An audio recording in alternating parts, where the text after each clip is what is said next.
Hi, this is Mobile Max. I'm in West Hollywood, California, and it's Sunday. I'd usually be watching the NFL, but what happened to the NFL? Let me tell you how I was first introduced to the old NFL. It was 1972, and I was 16 years old, and I went to North Long Beach to visit my friend Spook. And this was the AFC divisional playoff game between the Oakland Raiders and the Pittsburgh Steelers. Great defensive battle. Up until the end of the game, it was 7-6 Oakland Raiders. And then what happened? The Immaculate Reception happened. 22 seconds left in the game. Fourth down. Terry Bradshaw throws a pass to John Fuqua. Jack Tatum, ignoring the ball, just slams into John Fuqua, and the ball bounces off Jack Tatum's head and into the arms of, what's his name? Franco Harris. And he runs for a touchdown, the Immaculate Reception. Steelers win the game. One of the greatest plays in all of NFL history. Well, it was kind of karma, actually, because if you know anything about Jack Tatum and his counterpart as safety on the Oakland Raiders, George Atkinson, they were the old NFL hard-hitting, dirty-playing players of old. If one of those players was nowadays, they'd be banned from the NFL for life. But back then, these guys were gladiators. I loved it. Did they get hurt? Yeah, they got hurt. Did they have permanent damage? Yeah. Most of them had permanent brain damage, but goddamn, it was good. They were modern day gladiators, smashing, crashing. Boy, it was great, but this is what the karma of the whole Immaculate Reception was. It was that Jack Tatum, being the crushing tackler that he was, didn't care about the ball. He was going to behead John Fuqua with 22 seconds left. And lo and behold, since he didn't pay attention to the ball, it bounced off his helmet and into the arms of Franco Harris.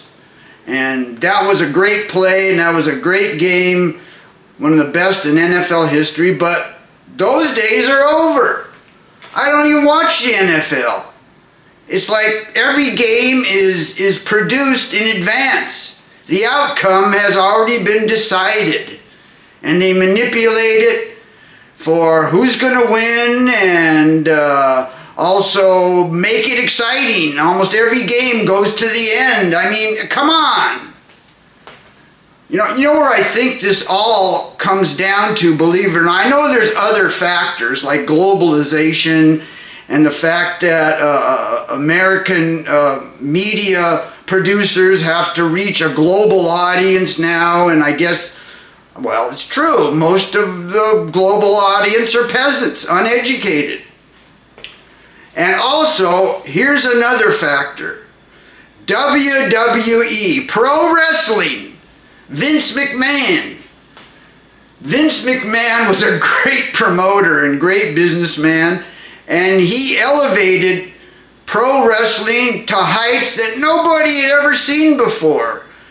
And guess who else showed up at a lot of WWE pro wrestling events? Donald Trump.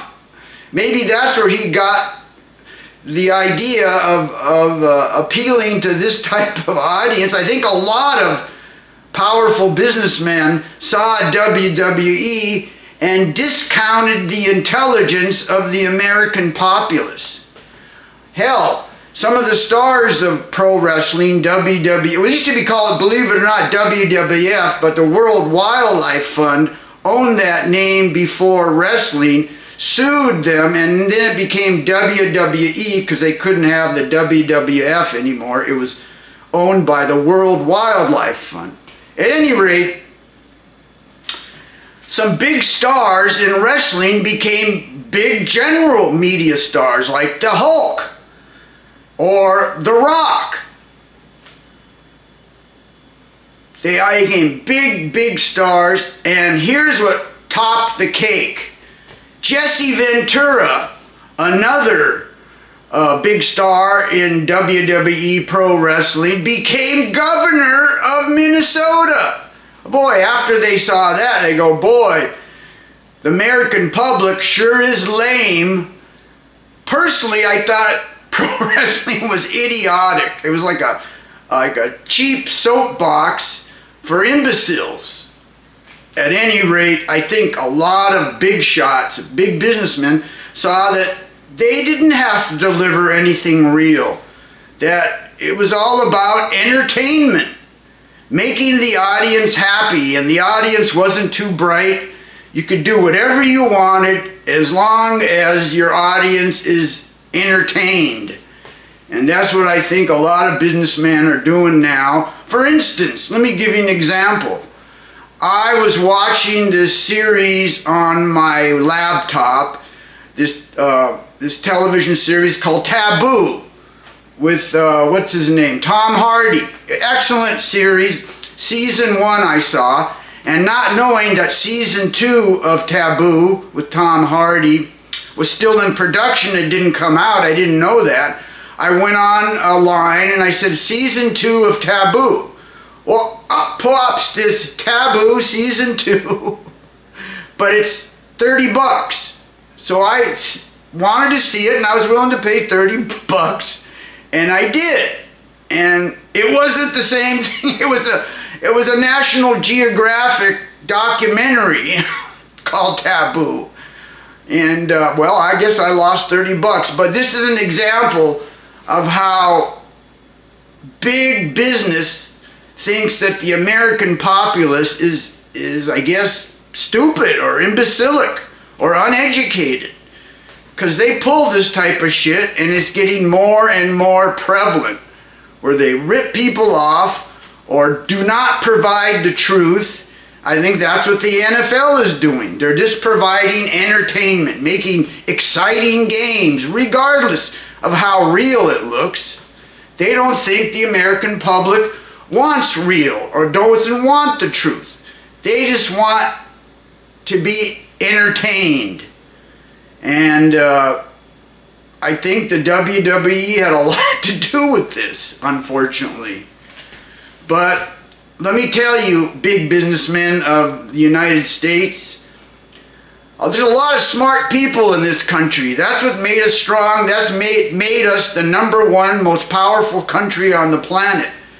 We have freedom and we have intelligence. After all, that was what the original founders of this country designed this democracy for, is educated, open-minded people. But anyway, I think this culture is going downhill to hell in a handbasket, because I think they're running out of ideas. This whole thing about just entertaining people, like world wrestling entertainment, pro wrestling, has gone to their head. They just provide the same old schlop every time. I mean, I saw some preview of movies, new movies coming out in 2024 and 2025, and guess what? They're all action-adventure movies. Action-adventure science fiction. Action-adventure apocalyptic, where, you know, the flesh-eating zombies, or action-adventure robbery movie with Sylvester Stallone, no less. Sylvester Stallone has re-emerged in his old age with a lot of plastic surgery. Anyway, that's what I gotta say. I think these big businessmen for the media and other assorted businesses have discounted the intelligence of the American public, or maybe they don't care about the American public. Now that you have globalization, they're selling to the whole world now. So everything gets downgraded to appeal to peasants and uneducated people, I guess, now in the rest of the planet. But you're underestimating the intelligence of the American populace. There's a lot of smart people, and a lot of smart people who thought that pro wrestling was idiotic and imbecilic and of low quality and not entertaining. Don't discount the American populace. We're smarter than you think. Anyway, that's all I got to say. Thank you.